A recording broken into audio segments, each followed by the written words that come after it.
Bueno, son y 5, si les parece, empezamos. Les cuento un poco el sentido de esta reunión, de esta charla que estamos presentando.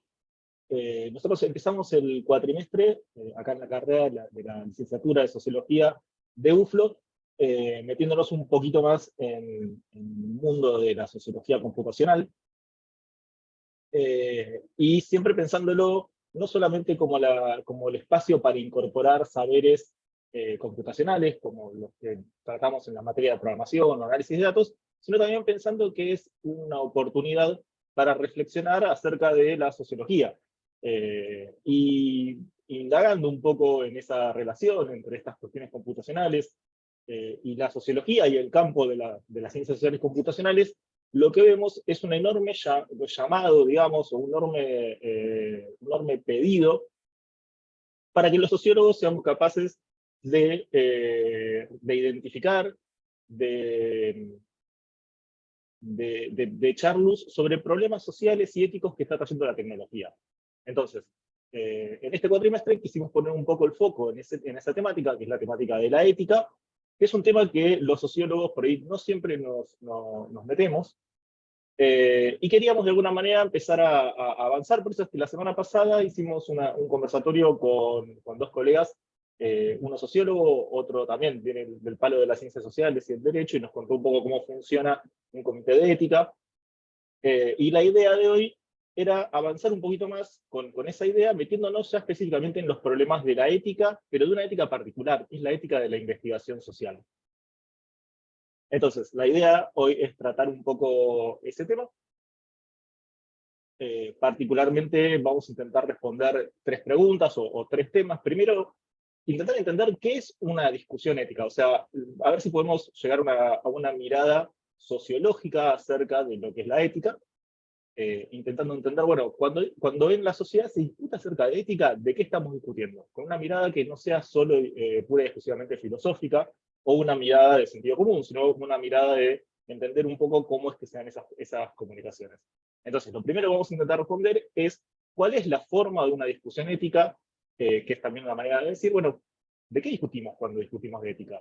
¿Cuál es un poco el código, la distinción que de alguna manera aplicamos cuando nos metemos a discutir cuestiones éticas? Lo segundo que vamos a hacer es ver un poco acerca de específicos problemas éticos, pero del mundo específico de la investigación social. Y después, como tercer punto, queremos ya hacer todavía foco en un espacio todavía más chiquitito, que es el espacio que tiene que ver con los problemas éticos en investigación social, pero cuando hablamos de inteligencia artificial y de Big Data. O sea, de una investigación cruzada por estos desarrollos que son el de la inteligencia artificial y el Big Data. Así que ese es un poco el recorrido. Creo que tenemos como para 1 hora. Voy a intentar dejar tiempo para comentarios, consultas, dudas. Fíjense que tienen ahí la función de preguntas y respuestas, y si no, bueno, está también abierto el chat. Así que si quieren, van comentando por ahí. Bueno, empezamos entonces con esta idea. A ver.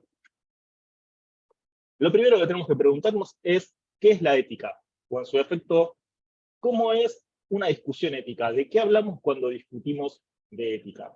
Acá está, por ahí no son 2 preguntas exactamente iguales, digo, porque ¿qué es la ética? Es algo que nos puede responder perfectamente un filósofo, nos puede responder alguien que haya cursado, que haya incorporado conocimientos acerca de la ética profesional. Digo, esa es una pregunta, si se quiere, un poco en abstracta. Yo personalmente soy sociólogo, no soy filósofo, así que me gusta proceder como procedemos los sociólogos, que es empezando por la observación de lo que realmente sucede en la sociedad. Y en relación a qué es la ética, eso implicaría de alguna manera ver, bueno, de qué se discute cuando en distintos momentos, en distintos espacios, en distintos casos, se discute el problema de ética.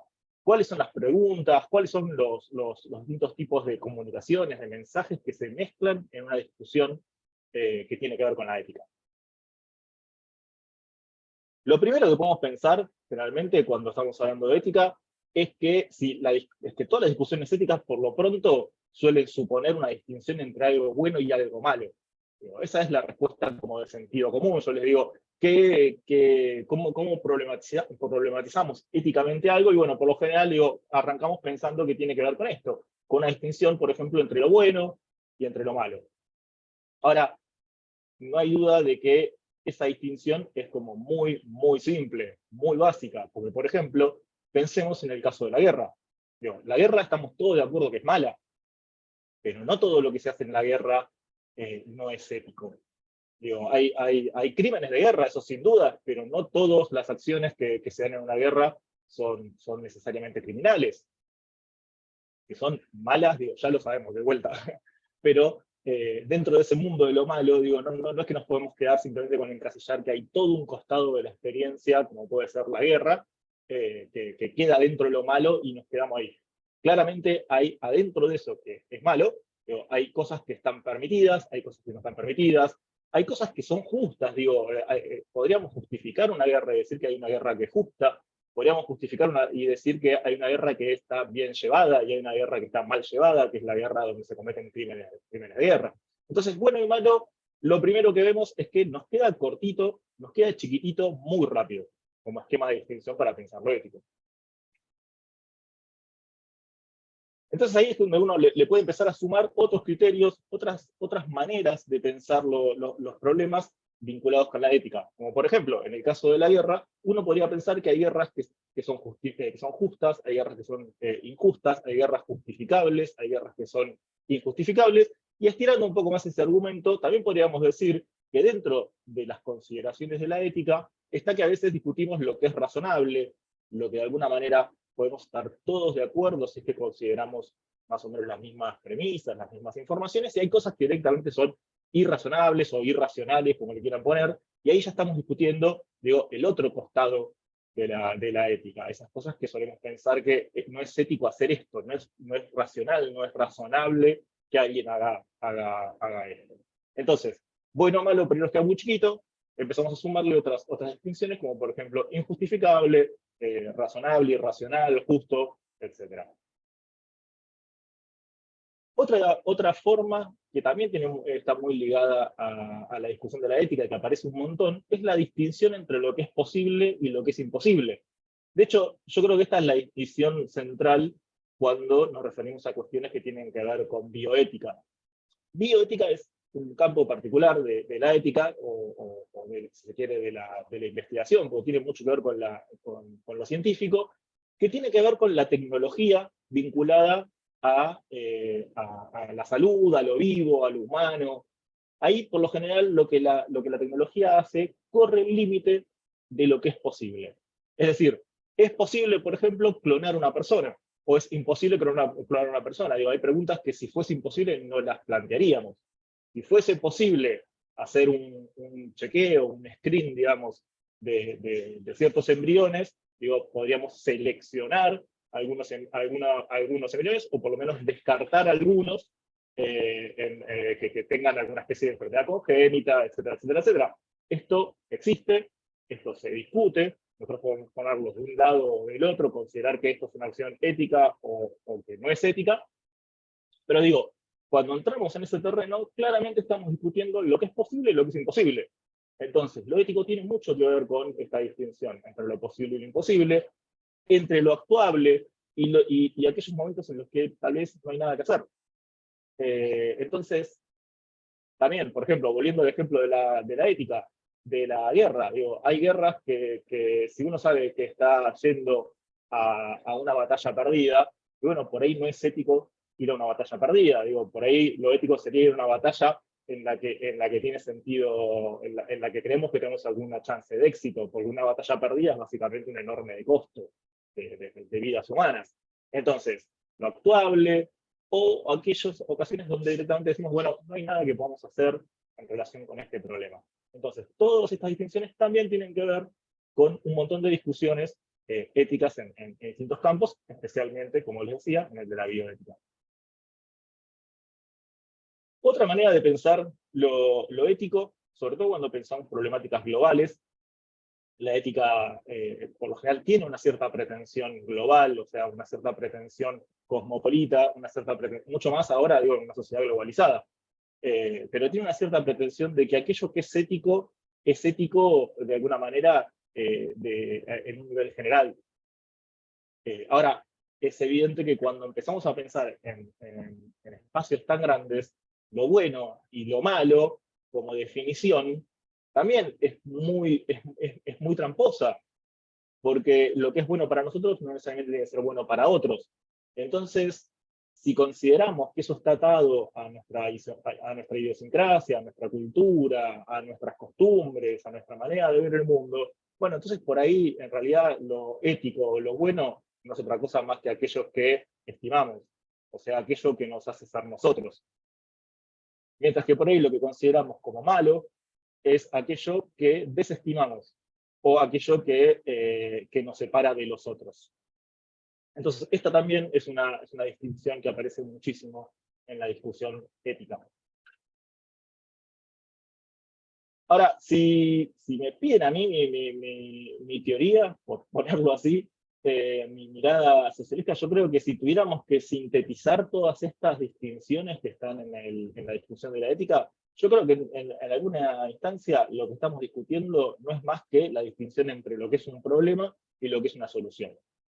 Ahora, problema y solución entendidos de maneras bastante abiertas, digo, porque lo que es un problema, por lo general, en las discusiones éticas, se presenta como un dilema, que es una problematización de dos formas que es difícil desarmar, generalmente bajo la forma tal vez de una paradoja, porque supone un montón de cuestiones de quien plantea esa forma. Entonces son problemas que por lo general sabemos que va a ser muy difícil que los podamos recortar en algo chiquitito. Por lo general tienen esas posiciones que nos dejan ahí medio como atorado y que son muy difíciles de pensar. Por otro lado, las soluciones nunca son soluciones totales. Como si fuesen soluciones totales que de alguna manera hacen desaparecer el problema, y probablemente no habría una cuestión ética. Digo, ahí simplemente tendríamos que decir, che, acá hay un problema que consideramos muy grande, la solución es esto, es como bastante directo, estaríamos como obligados a que hubiera una manera fácil y rápida de solucionar un problema. Ahora, lo cierto es que los problemas en el mundo de la ética son por lo general problemas casi imposibles de abordar, y lo que se busca, a lo sumo, es una solución perfectible, es decir, una solución que como mínimo avance el estado de ese problema, a sabiendas de que tal vez no hay forma directa, fácil o evidente de solucionar el problema. Entonces, no es que la solución agota el problema, lo revierte o lo elimina. Por lo general las soluciones abren nuevos problemas también. Entonces, esto es más o menos lo que yo entiendo que se discute cuando discutimos de ética. Cuando nos metemos en un mundo y decimos, bueno, acá hay una discusión ética, bueno, a ver de qué están hablando, yo sugiero, digo, una mirada así medio sociológica, por ahí no muy filosófica, no muy basada en la teoría de la ética o en la reflexión de la ética o en las teorías morales, sino más bien una mirada un poco más sociológica, de qué tipo de discurso estamos hablando cuando hablamos de ética. Ahora bien, si lo que estamos discutiendo en la ética tiene que ver con problemas y con soluciones, no es solamente, o sea, se trata de cuestiones que suponen varios componentes. Por lo general, solemos pensar que la ética tiene que ver con principios, con reglas de comportamiento. Y está bien, digo, los principios son parte por ahí de un código moral. El código moral sería el que nos dice cómo tenemos que actuar. Y la reflexión de ese código moral supone que pongamos el foco en ciertos principios para la acción. Un principio para la acción es, por ejemplo, la famosa fórmula kantiana. Un principio para la acción es, por ejemplo, también la fórmula, no sé, del pragmatismo, que dice que hay que actuar de la manera que se maxifique, maximice la felicidad de todos, o de la mayor cantidad de personas. Entonces, los principios son esos, son fórmulas que nos guían de alguna manera a la acción. Ahora, así como hay principios, en todas las discusiones éticas también hay definiciones. Y las definiciones, porque por ahí estamos todos de acuerdo con los principios, pero las definiciones son mucho más complicadas, porque las definiciones suponen cuestiones culturales.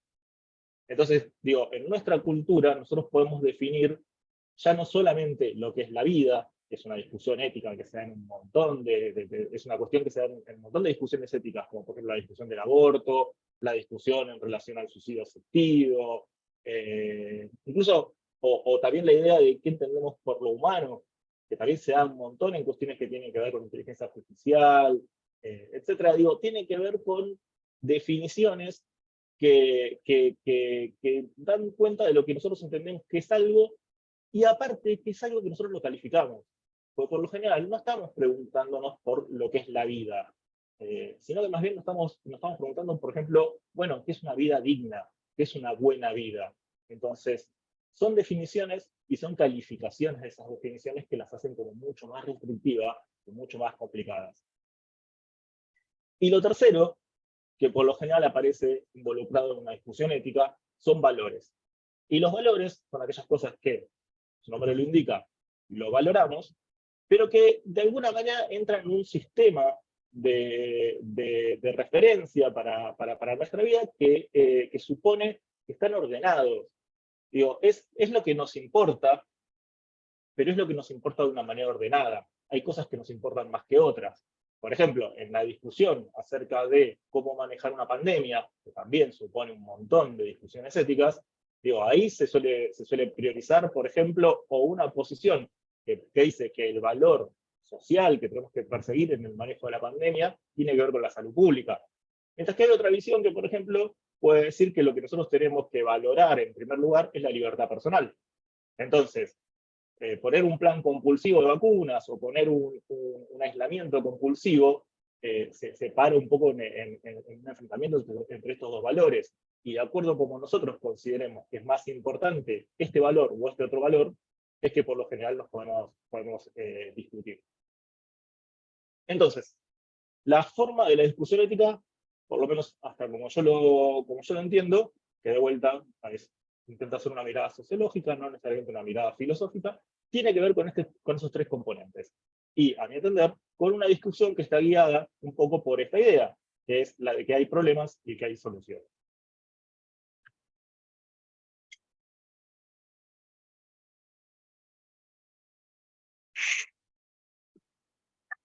Uy, espérenme, no sé qué toqué. Ahí está.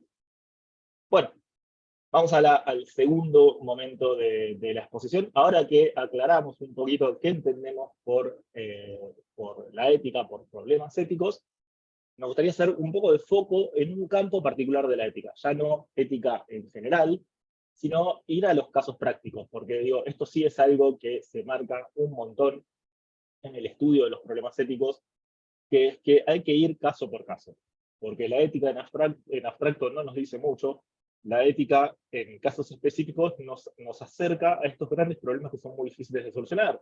Digo, estamos todos de acuerdo en que hay algo que está bueno, está malo, pero bueno, cuando decimos vamos por lo bueno, ahí aparecen los costos, ahí aparecen los riesgos, ahí aparecen las dificultades, ahí aparece que para poder llevar algo a cabo necesitamos cooperación con otras personas, con otros distintos a nosotros, entonces ahí es donde entran un poco los grandes problemas.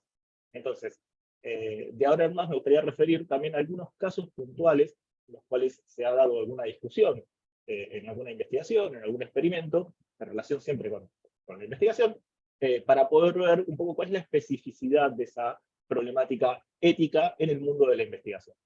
Ahora en el mundo de la investigación social, un cachito más adelante en el mundo de la investigación cruzada por el Big Data y la inteligencia artificial. O sea, todavía más chiquitito y más repetitivo. Bueno, por lo general, también de vuelta una mirada sociológica, o sea, una mirada que surge de ver distintos casos de discusión de problemas éticos en investigación, vemos que las investigaciones, que las consideraciones éticas que tenemos que tener en cuenta en relación a las investigaciones, es que en primer lugar suponen varios contextos. Es decir, que una investigación cada vez mucho más no se da solamente en un mundo chiquitito como puede ser el mundo académico. Se investiga en la academia, del mismo modo que se investiga en las industrias, del mismo modo que se investiga en las campañas, del mismo modo que se investiga en las agencias, por ejemplo, del mismo modo que se investiga en un proyecto o en un programa gubernamental. Digo, en todos estos espacios reside la investigación, y no es poca cosa porque la investigación no es la misma en estos espacios, porque esos espacios no se rigen necesariamente por la misma lógica. Lo que está bien en la academia, a veces en la industria no está bien, o viceversa. Una patente que esconde un conocimiento en la industria, digo, es lógico, son las reglas del juego, nadie conoce la fórmula de la Coca-Cola. Ahora, un conocimiento que yo no comparto, que yo no publico, no tiene sentido. Nos pasa un montón a los investigadores latinoamericanos cuando queremos acceder a un artículo de una revista de afuera y nos enteramos que tiene $30, que cuesta $30.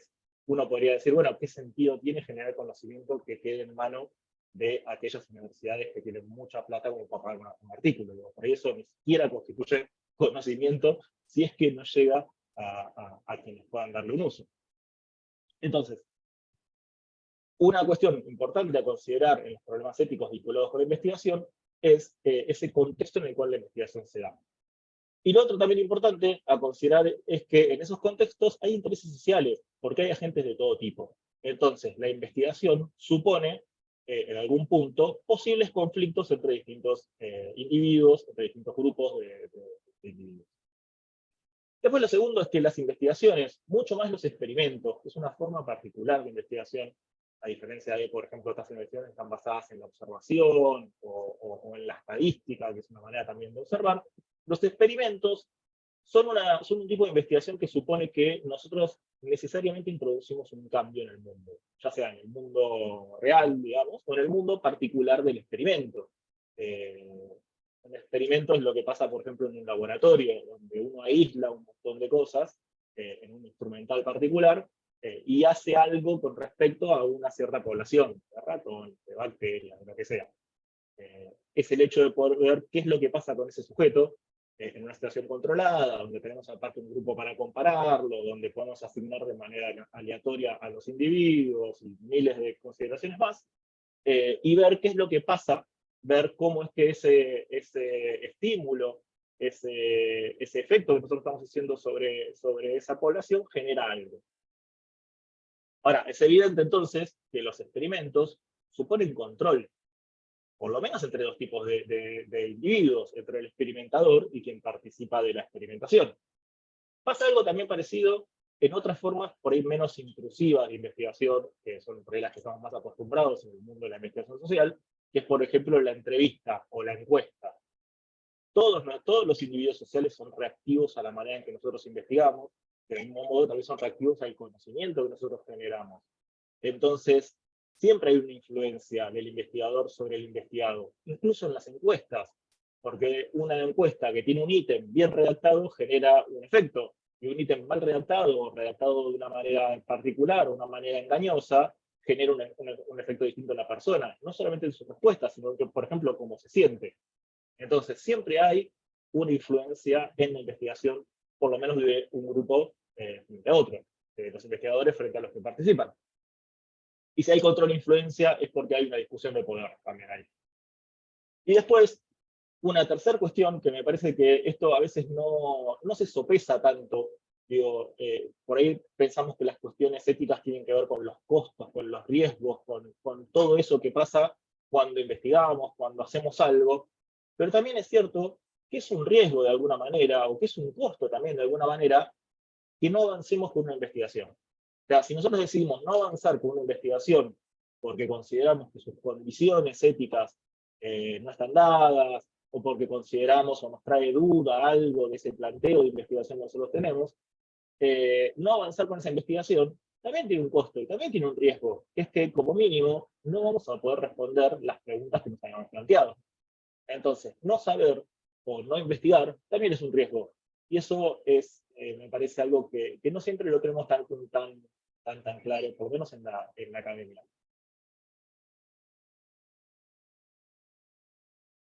Hoy por hoy, pero vamos al revés. Vamos a ver, les quiero contar un caso y ahora volvemos a los principios éticos de la investigación. Pero les quería contar un caso particular, muy conocido, hay películas de hecho sobre esto. Hay una película creo que con Winona Ryder, que cuenta un poco la vida de Stanley Milgram, que era un psicólogo social norteamericano, que en los 60 propuso un experimento muy conocido, pero muy conocido también en parte por sus implicaciones éticas, porque encendió un debate ético, el tipo se hizo súper conocido, el experimento, la investigación se hizo recontra súper conocida, incluso antes de estar publicada, justamente por esto, porque fue una de las primeras cosas donde se ve a las ciencias sociales, porque esto es psicología social, encendiendo un debate ético. El experimento de Milgram consistía, así explicado muy rápidamente, consistía en que se invitaba a dos personas a participar de un experimento que supuestamente tenía que ver con la memoria, con el aprendizaje y la memoria. Entonces, a estas dos personas se las dividía, uno iba a ser, digamos, el maestro, por así decirlo, y el otro iba a ser quien tenía que recordar o aprender esas palabras. Se daba un par de palabras, o sea, palabras asociadas, y se le pedía a la persona, al estudiante, digamos, a quien tenía que aprender, que recordase cuál es la palabra que estaba vinculada a la palabra que le estaba diciendo, en este caso, la persona que lo entrevistaba, que era el otro participante.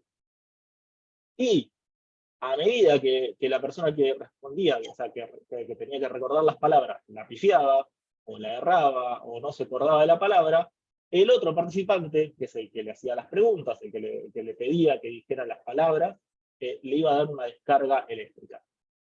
La descarga eléctrica estaba dada con una suerte de aparatito como el que se ve ahí en la foto, que es un montón de perillas, que están graduadas en electricidad, montaje, y que van como incrementando. Las primeras son una descarga muy leve, que ambos participantes de la investigación experimentaban, como para tener una idea de qué tipo de descarga estamos hablando, y la última directamente decía shock severo, y las últimas tres tenían 3X.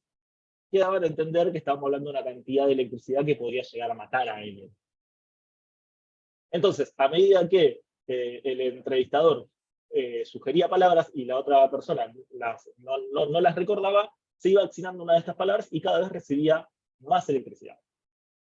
La idea era, o la hipótesis supuestamente, lo que se contaba ahí, es que podíamos usar la electricidad como una especie de refuerzo negativo para mejorar la memoria. Pero todo esto era mentira. Porque la persona que estaba recibiendo la electricidad era un actor, era parte del equipo de investigadores. En realidad lo que estaban investigando era ver cómo la persona que iba a dar electricidad obedecía. A pesar de que en esa instancia es evidente que podría estar generando dolor en la otra persona. De hecho, quienes decían las palabras, adrede no las recordaban, a modo tal que las personas llegaban a aplicar enormes cantidades de electricidad y la persona del otro lado gritaba, se hacía el desmayado, o sea, daba cuenta de que estaba siendo torturado directamente, y la persona a la cual le decían, che, continúa con el experimento, seguí diciéndole las palabras, en distintas ocasiones, digo, en gran número, llegaron al final del experimento. O sea, completaron y siguieron aplicando electricidad, porque ese era el sentido del experimento. Entonces estaban obedeciendo al llamado que les habían hecho. Era un experimento no sobre memoria, sino sobre obediencia. El experimento de Milgram trajo a la luz un montón de problemáticas que tienen que ver con cómo investigar, que desde ahí en adelante se empezaron a volver parte de una convención. Ahora hay un código ético de experimentación. En su momento no era tan claro. Una de las cosas que le podemos criticar es que las personas que estaban ahí participando en la investigación, recordemos, es quien aplicaba la electricidad, no quien la recibía, sino quien estaba aplicando la electricidad, estaba engañado, porque no sabían que lo estaban estudiando a él. Él creía que estaban estudiando al otro, que estaban estudiando a la persona que tenía que recordar las palabras, a la persona que era como el sujeto del experimento de memoria. Entonces, se estaba investigando a través del engaño. Ahora, también es verdad que es muy difícil investigar cuestiones como, por ejemplo, el prejuicio social si no es a través del engaño. Digo, nosotros no podemos hacer una encuesta en la cual diga cuán prejuicioso es usted. Digo, todos tendemos a pensar que no somos prejuiciosos, o que somos buenas personas. Y si lo fuésemos, nosotros tenemos esa enorme capacidad de reflexión y decimos, che, bueno, en el fondo me parece que soy una persona prejuiciosa, también nos va a costar un montón decirlo. Digo, no solemos confesarnos frente a un extraño, un experto. Entonces, digo, es verdad que acá había una cuestión de que había una investigación a través del engaño, también es verdad que en este campo es muy difícil investigar sin eso a través del engaño. Por otro lado, es evidente que no era del todo claro el beneficio para la persona que participaba. Piensen que, perdón, me olvidé algo muy importante del experimento, que es que eventualmente le decían a las personas que habían sido engañadas, de que el experimento era sobre obediencia y no sobre memoria. Entonces, un poco, digo, es un experimento que les generaba estrés. Las personas pasaban por un momento en el cual se sentían que estaban torturando a alguien. O sea, no era verdad, pero ellos no lo sabían. Estaban de alguna manera torturando a alguien. Eso provocaba un montón de estrés.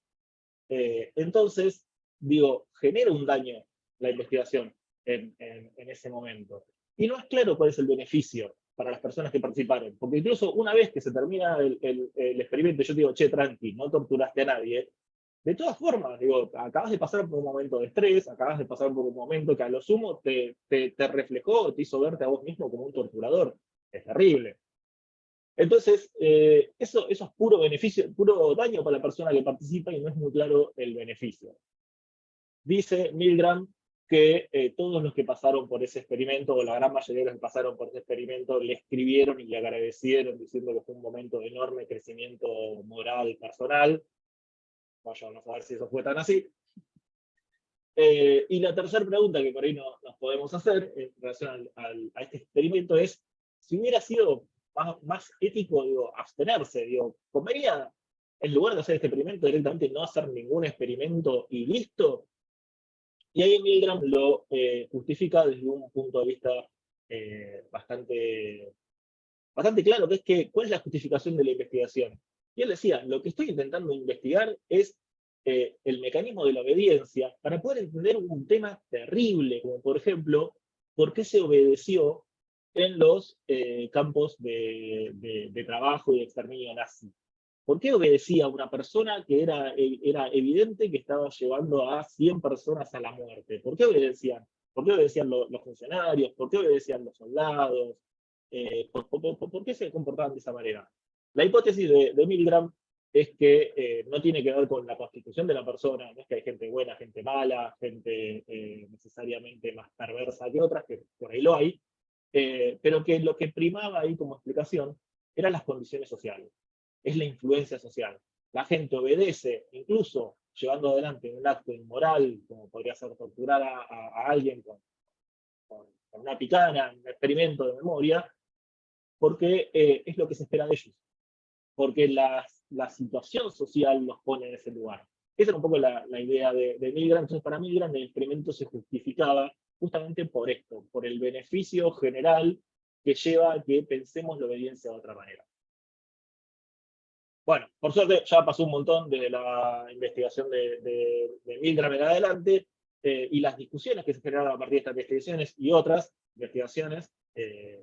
La vez pasada Elvio mencionaba también algunos casos más. Hay el caso, por ejemplo, de los estudios de penicilina en Estados Unidos que se hicieron con población pobre, o que incluso había gente que o sea, se quería estudiar qué es lo que pasaba con los enfermos de sífilis, creo que era, y había una vacuna disponible, había un tratamiento disponible, pero no se lo daban para ver cómo progresaba la investigación. Entonces, todo ese tipo de casos y la reflexión que surge de esos casos llevó a que hoy por hoy tengamos, de alguna manera, una especie de consenso, o sea, un acuerdo no explícito, pero un acuerdo tácito acerca de cómo se tiene que investigar.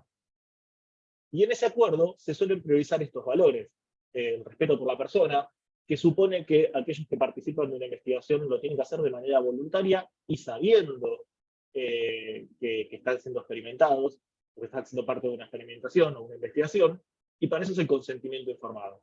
Es decir, se le explica a la persona, mirá, estamos haciendo una investigación con esta metodología, etcétera, etcétera, etcétera, y si la persona decide participar, bueno, hemos respetado por lo menos ese espacio. También la beneficencia. que es básicamente esta idea de que, bueno, tenemos que maximizar los beneficios, no toda investigación está justificada de por sí, tenemos que poder justificarlo en relación al potencial beneficio, a lo que estamos consiguiendo y a los costos o a los daños que introduce.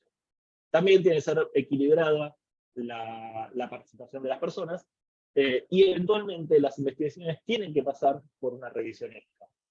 Y también, obviamente, ajustarse a las normas legales y a las costumbres de esa sociedad en particular. Entonces, esto podríamos decir que es el acuerdo acerca de cuáles son los principios éticos para la investigación.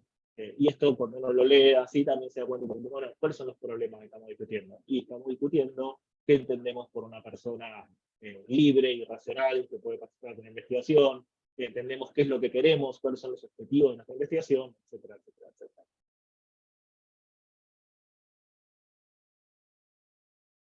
Estoy yendo un cachito por ahí rápido para llegar a las 7 y que nos queden unos minutitos como para responder alguna pregunta. Entonces, ya vimos más o menos qué es una discusión ética, vimos específicamente cómo esas discusiones éticas se dan en el campo de la investigación social y cuáles son los principios con los que solemos, los principios éticos, los valores éticos con los que solemos pensar esa problemática. Nos queda ahora la tercera pregunta o el tercer temita que queríamos traer a colación, que es cómo estas cuestiones aparecen en investigación que involucra Big Data o a la inteligencia artificial, o desarrollos vinculados a la inteligencia artificial. Y acá uno puede ir a buscar, bueno, cuáles son los problemas típicos de la inteligencia artificial y el Big Data, o de los algoritmos que usan la inteligencia artificial a partir de explotar datos masivos. Y hay un libro que me parece que lo sintetiza muy bien, que es el libro de Cathy O'Neil, se llama Weapons of Mass Destruction. Es un juego de palabras, en lugar de armas de destrucción masiva, serían armas de destrucción matemática. Es un libro muy lindo porque está pensado también por casos. Entonces detalla casos, detalla consideraciones relacionadas a esos casos. Y ella lo que dice es que, bueno, por lo general, los grandes problemas éticos, o los problemas típicos de ética que están vinculados a, por ejemplo, los algoritmos, es que suelen ser opacos, es que por su escala, o sea, están pensados para procesar un montón de información y, por ejemplo, para que sean consultados o para interactuar con una población gigante. Entonces, por su opacidad o por su escala, puede generar un daño altísimo. Entonces, esos son como los problemas típicos que se ve en inteligencia artificial o en algoritmos que explotan la inteligencia artificial y Big Data. Por otro lado, también se suele mencionar que los algoritmos por lo general refuerzan sesgos. Sesgos tienen que ver con formas particulares de procesar la información, que en este caso, digo, un algoritmo funciona, por ejemplo, un algoritmo de recomendación recomienda correlacionando ciertas características con un historial de una población que comparte algunas características con nosotros. Ahora, nunca comparten todas las características con nosotros. Esa muestra, esa base de datos, pudo haber estado construida una población que por ahí no comparte nada con nosotros, o que simplemente pone el foco en un costado particular de la sociedad. Es como decir, bueno, a ver, estoy estresado, digo, ¿cuál es la recomendación que me va a dar el algoritmo? Me dirá, bueno, mucha gente cuando está estresado se va de viaje al Caribe.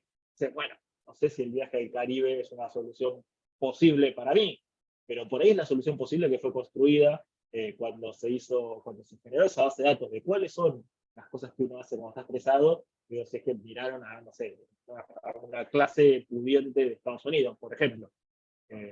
Entonces, lo que puede ser una correlación lógica para una cierta población puede que no lo sea para otra. Entonces, ahí se puede generar un sesgo. Y después lo otro que hay que considerar, que es que por lo general estos algoritmos, que de vuelta son desarrollos que explotan capacidades de inteligencia artificial y que lo hacen en base a enormes bases de datos, es que por lo general están puestos ahí para, de alguna manera, lidiar en la interacción entre personas. Entonces, si están lidiando en la interacción entre personas, de alguna manera lo que están haciendo es limitando nuestra capacidad de acción, nuestra capacidad de interacción o nuestra capacidad de participación. Esto se discute un montón ahora con respecto a la política, por ejemplo. Hay un artículo muy bueno de Esteban Magnani, de la revista Nueva Sociedad, que lo trata, y que es clarísimo en ese sentido. Tiene que ver con los riesgos del mundo algorítmico a la democracia. En un mundo de información cruzada por algoritmos, cruzada por un montón de mecanismos de comunicación particulares, lo que se desarma, lo que se pone en riesgo es una comunicación sana que es necesaria para la política. O sea, que sin esa comunicación, digo, podemos decir que la democracia estaría en riesgo. Entonces, estos son, por ejemplo, los problemas típicos que se discuten, pero no necesariamente son los temas, o por ahí no son muy claros en tanto temas que están vinculados al problema de la investigación. Por lo general, los problemas éticos vinculados a la investigación con algoritmos, con inteligencia artificial o con Big Data, tienen que ver con cuestiones epistémicas, es decir, con cuestiones que tienen que ver con el conocimiento. Y hay un montón de cuestiones que podemos discutir. Digo, así como acá, al referirme a estas características, quiero trazar un paralelismo con las anteriores. Uno de esos paralelismos es que claramente hay distintos contextos que están involucrados en la construcción del algoritmo, del modelo, de la base de datos. Más en el mundo o en la era o en la época del Big Data, en la cual se generan bases de datos que después van a ser vinculadas con otros, o que se publican y que alguien las puede descargar, y las puede retrabajar, y las puede reelaborar. Que de alguna manera hay una especie de separación del contexto de construcción del dato y el contexto en el cual se lo analiza. Entonces, si ya de por sí veíamos que en la investigación social común, digamos, la clásica, ya había un montón de conflictos relacionados a los contextos, en el caso ahora de este nuevo tipo de investigación, esa discusión por los contextos es todavía más urgente o más importante. Piensen, por ejemplo, en la cuestión que tiene con la validez. Digo, que nosotros, si hacemos una encuesta donde nosotros pensamos la encuesta, o hacemos una entrevista donde nosotros pensamos las preguntas, podemos responder perfecto a nuestros intereses. Ahora, si estamos trabajando con una base de, por ejemplo, tweets, de la plataforma Twitter, mensajes en la plataforma Twitter, digo, esos mensajes ya están condicionados por un montón de cuestiones, por la aplicación, por la gente que lo usa, bla, bla, bla, bla. Entonces, ¿es válido para responder nuestras preguntas? Y todo eso es parte de esta separación entre el contexto de construcción y el contexto de análisis. Bueno, así como se da esta separación, un enorme problema, un enorme riesgo que se da es que se abre la puerta a un montón de usos secundarios, no intencionados de los datos. Ahora vamos a ver un ejemplo. También es verdad que estamos en un mundo donde uno podría decir, bueno, estamos como un poco más controlados que antes. Los algoritmos tienen una presencia constante en nuestra vida, el Big Data es ubicuo, digamos, afecta a todas las esferas de la vida, la presencia de los desarrollos de inteligencia artificial también es cada vez mayor. Entonces, de alguna manera, si el problema es que hay un mayor riesgo en todo esto, bueno, también hay un mayor control.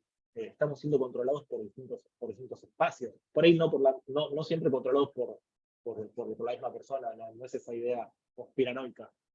Pero sí, digo, también es verdad que digo, las corporaciones digo, colaboran, eso quedó clarísimo en el caso de Snowden. Y bueno, al igual que decíamos con la investigación social clásica, siempre hay un riesgo que también es no saber, porque a veces este conocimiento nos podría avanzar nuestro conocimiento sobre algo particular. Me voy a referir de vuelta rápidamente a algunos casos como para pensar estos desafíos. No que sea aparte de otra cosa, estos son casos bastante más recientes que el caso del experimento de Milgram, que era de los 60, y que creo tenía 700 participantes. Ahora vamos a pasar a una investigación del 2008 que tiene 1.700 participantes, o sea, 1.700 registros, 1.700 personas. Pues notamos cómo va cambiando la escala también. Y acá aparecen los problemas que mencionábamos recién con la intervención de Castionelli. Esta es una investigación que hizo un equipo de una universidad norteamericana, que lo que hizo fueron a las páginas donde estaba el listado de sus alumnos, usaron una rutina de scrapping, que es una rutina de ir a recolectar información, tomaron los nombres, los fueron a buscar a Facebook, tomaron sus gustos, sus aficiones, sus relaciones, y empezaron a cruzar datos. ¿Cuál es el problema de esto? El problema de esto es que ellos anonimizaron esos datos o intentaron anonimizar esos datos y los publicaron. Como diciendo, a ver, gente, acá ponemos a disposición de la comunidad entera una base de datos acerca de cómo este grupo de personas se relacionan entre ellos, tienen ciertos gustos, etcétera, etcétera, etcétera. El objetivo es copado, se podría decir, es una gran limitación de la investigación social computacional o no computacional, la falta de datos acerca de ese estado de relaciones sociales. Entonces, había ahí un beneficio. ¿Cuál es el problema? Tardaron un día en darse cuenta que era Harvard, o Princeton, no me acuerdo, no, Harvard. Tardaron un día en darse cuenta que era Harvard y tardaron muy poquito también después en identificar a cada persona. Entonces, de golpe, lo que fue un intento copado por generar una base de datos que nos permita investigar, terminó siendo una enorme especie de publicación masiva que daba cuenta de los gustos y las aficiones y las relaciones de un montón de personas. Entonces ahí tenemos un enorme caso, un enorme problema de falla ética. En este caso, la falla era técnica, digamos, la dificultad de anonimizar. Acá, si nos guiamos un poco por los mismos criterios que pensábamos antes, digo, claramente no hubo consentimiento informado. Quienes fueron parte de esa base de datos, quienes quedaron registrados en esa base de datos, en ningún momento dieron su consentimiento para esto. La respuesta ahí de los investigadores es la información ya era pública, lo cual es enormemente gris, porque sí es verdad que sea pública, pero eso no significa que sea ético. Que sea público no significa que nosotros podamos hacer cualquier cosa con los datos. Es público los intereses de una persona en Facebook, si es que los vemos, pero no existe una base de datos que vincule esos intereses con sus estudios. Esa base de datos la armaron los investigadores. Entonces, digo, la información era pública, pero no esa información que vincula a la base de datos. Entonces, ahí hay una discusión que podemos tener en relación a no midieron el riesgo. Y con respecto al beneficio del daño, claramente no hay obviamente ningún beneficio para las personas que quedaron incluidas en esa base de datos, y el daño es enorme, porque hubo una enorme violación a la privacidad y a la anonimidad o la anonimidad de las personas involucradas. ¿Es ético abstenerse en este caso? Bueno, más allá de las justificaciones, de la información a la pública, lo cierto es que para tener acceso a esa base de datos, el equipo supone un acuerdo ético. Entonces, nada, claramente sabían que acá había un riesgo ético grande entonces, en esta investigación que estaba llevando adelante. Otro caso, un poco más reciente, del 2012, llevado adelante por un equipo de investigadores de Facebook, que se llamó el experimento del contagio emocional, y de vuelta veamos cómo sube la cantidad de gente. Acá estaban involucrados 700.000 personas, 700.000 usuarios de Facebook que estuvieron involucrados en este experimento. El experimento consistía en filtrar en el muro de las personas, de cierto grupo de personas, filtrar algunos mensajes o priorizar algunos mensajes, por ejemplo, negativos, para ver si las respuestas y los comentarios que seguían a esos mensajes estaban siendo influenciados. Si es que después de leer mayormente mensajes negativos, el usuario introducía mensajes negativos, o si después de leer mayormente comentarios positivos, el usuario introducía comentarios positivos. También, recontra criticado, recontra analizado por varias razones. En primer lugar, porque no existe consentimiento informado. Pero, es verdad que las personas... A ver, acá estamos en un caso claro de los problemas de los contextos. Acá el drama es que esto era Facebook investigando con su gente. Y Facebook, cuando uno se hace una cuenta en Facebook, te pone un textito ínfimo entre una condición, que es una sábana de texto gigante, en la cual dice que ellos van a investigar con tus datos para mejorar sus productos. Entonces, digo, ¿son los términos y condiciones lo mismo que un consentimiento informado? No lo sé. No. Por lo menos digo, me queda la duda de que por ahí no es ético investigar con estos datos. Porque también es verdad que esos datos no fueron creados por ese sentido. pero la gente no fue a registrar sus ideas, sus mensajes, lo que sea, para que nosotros avancemos el conocimiento, para que un equipo de investigadores avance el conocimiento. Lo hizo porque quería usar Facebook, porque quería conectarse con sus parientes, con sus amigos, etc. No lo hizo para ese fin. Entonces, es una cuestión ética, ahí es una discusión ética, de que se está investigando con datos que no fueron generados para ese propósito. Luego, por el otro lado, también es claro que hay un daño, porque se altera la comunicación de los usuarios. El algoritmo, y este algoritmo cruzado por este interés de investigación, está alterando la comunicación. Y lo que es más complicado, lo que es más discutible, es que están alterando el estado emocional de las personas. Entonces ahí tenemos que sopesar, digo, ¿es ese daño suficiente? Dado que el beneficio de los humos sería mejorar el producto Facebook, o conocer un poco que las redes sociales nos influyen, digo, por ahí ya medio que ya lo sabíamos que las redes sociales nos influyen en el ánimo, o por ahí no era necesario intentar deprimir a un montón a 700.000 personas, o a 350.000 personas, resumiendo que el otro costado le tocó la felicidad, más su grupo de control, etc. Entonces, es ético abstenerse de todo esto, y los investigadores dijeron, el objetivo siempre fue mejorar, como siempre se justifican por la necesidad, o por esa justificación de, bueno, ¿y qué ganamos? Como si la cuestión ética se pudiera solamente sopesar por los resultados. Igual fue tan grande la crítica que ellos dijeron, bueno, en retrospectiva, es posible que los beneficios de la investigación no hayan justificado toda esta ansiedad generada, todo este problema generado.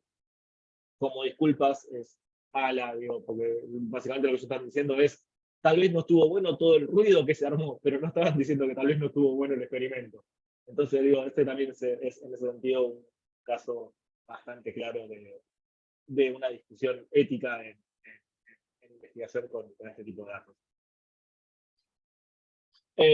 No hay consensos sobre cómo investigar en el mundo del Big Data, en el mundo de los desarrollos algorítmicos, en el mundo de los desarrollos con inteligencia artificial. Sí hay algunos principios que se están cada vez tematizando, no consensuando. Digo, estos principios, digo, claramente tampoco están reflejados todavía en legislación clara. Las legislaciones en cada lugar del mundo son distintas también. Pero uno podría decir que de alguna manera hay por lo menos o se está empezando a despertar una conciencia crítica de que este tipo de cuestiones tienen como mínimo primero que asegurar la transparencia. Es decir, que si vamos a trabajar con modelos, esos modelos tienen que ser interpretables, tienen que ser claros para quienes los apliquen, para quienes quieran aplicarlos en relación a algún uso específico.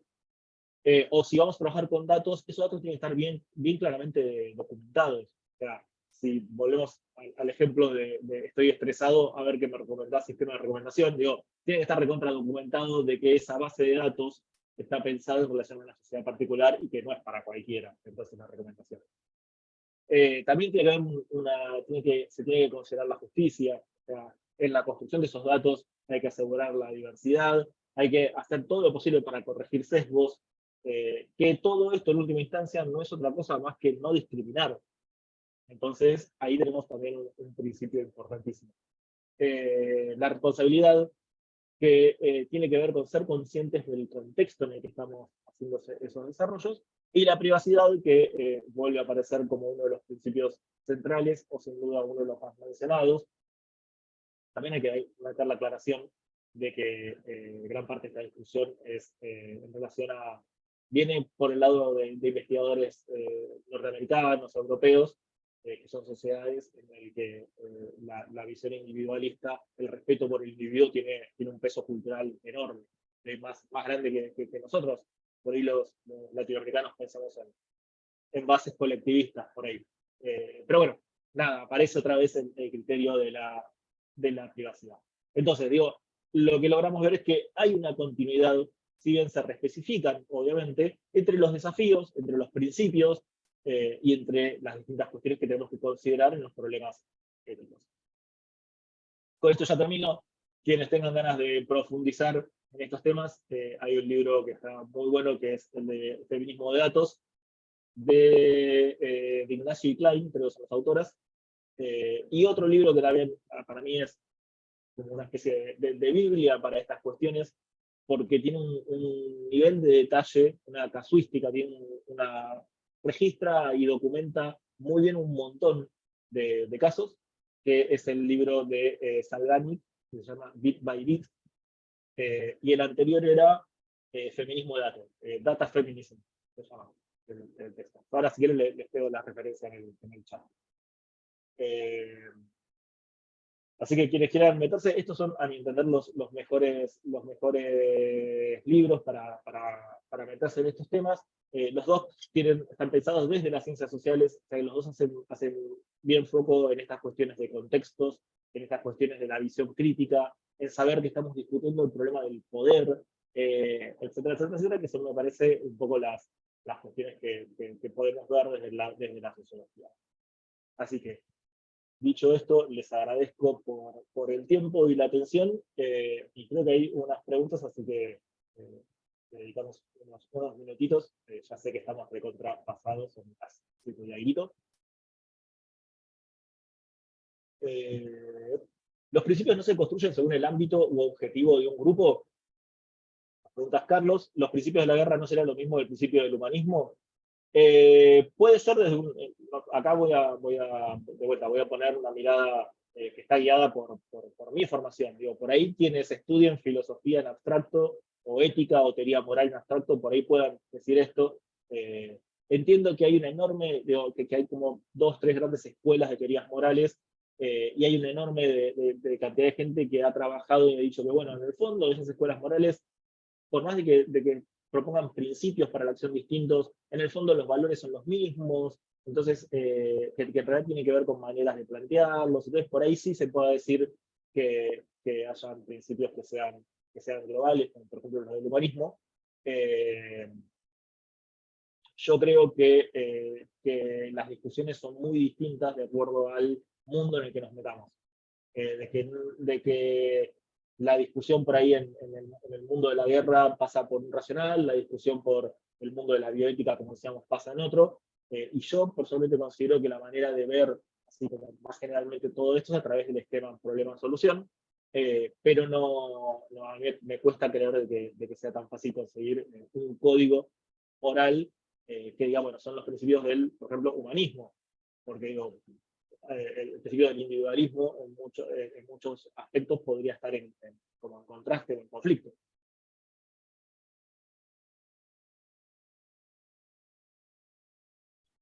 Otra pregunta.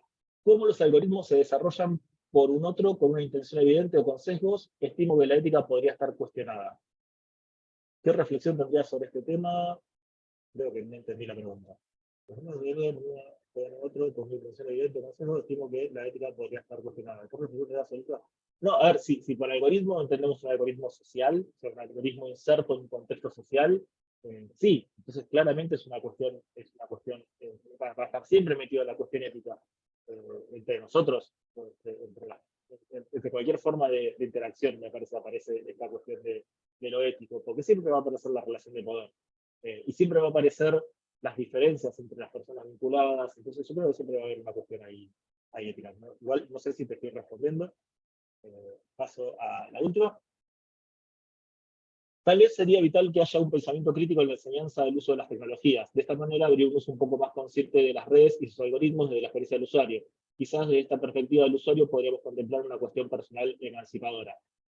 Sí, estoy de acuerdo. De hecho, si están viendo esto en el canal de la universidad o si me quieren escribir, les paso. El año pasado hicimos un conversatorio en que invitamos a Esteban Magnani, que es un periodista especializado en estos temas, que tiene un libro llamado La jaula de confort, y que piensa un poco cómo y por qué quedamos atrapados por los algoritmos.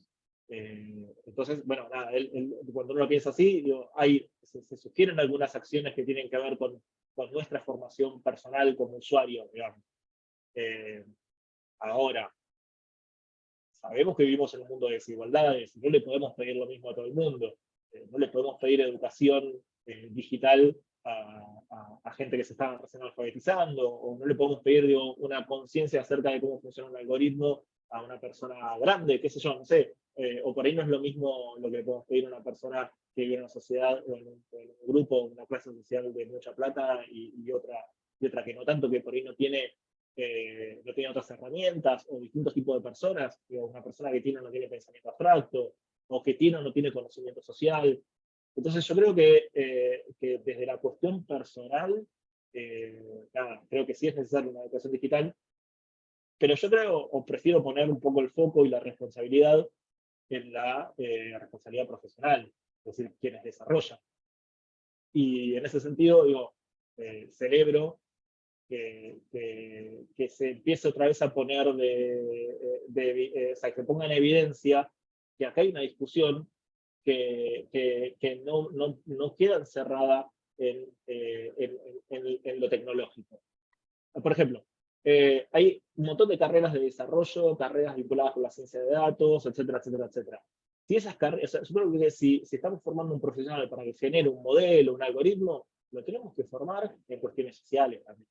Entonces yo creo que hay un espacio enorme para quienes venimos de la sociología, para que hagamos ruido, para que nos metamos, para que podamos colaborar con estos profesionales y para que estemos ahí también discutiendo y haciéndoles ver, a medida que nosotros nos formemos, también con los conocimientos técnicos, y que hagamos el vínculo entre lo técnico y lo social, como para poder advertir esas cosas.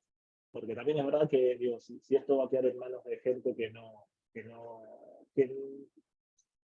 que estudia y se forma en cuestiones técnicas, pero no ubica esa tecnología en un contexto, digo, la visión puede ser medio sombría.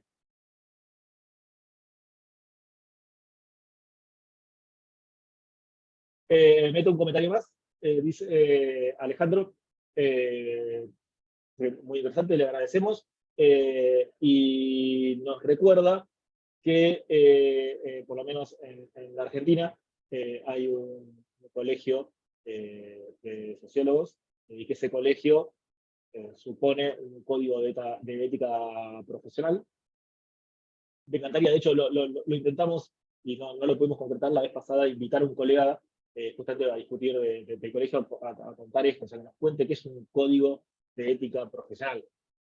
Esta vez no lo pudimos armar, llegamos solamente a ver cómo funciona un comité de ética la vez pasada cuando vino Elvio Galati, pero estaría buenísimo que podamos armar otra de estas reuniones, que venga alguien del consejo y que nos cuente cómo funciona ese código de ética profesional, estaría, la verdad que buenísimo. Bueno, 7:10, ya me excedí un montón. Les agradezco a todos por participar, les agradezco por este ratito. Mira, dice Alejandro que, de vuelta, que me hacía el comentario anterior, que este año van a estar dando ese debate. Genial, buenísimo. Nos va a encantar participar de este espacio, sin duda. Y cuando quieran traerlo acá para que lo podamos discutir en este espacio con todos los interesados, genial. Bueno, les decía, muchas gracias a quienes se sumaron a esta charla, gracias a quien lo va a ver en otro momento. Y acá tienen mi contacto si es que tienen ganas de seguir discutiendo estas cuestiones, o si quieren alguna referencia o algo por el estilo. Se lo mandamos. Así que, vamos por cerrada la reunión y muchas gracias.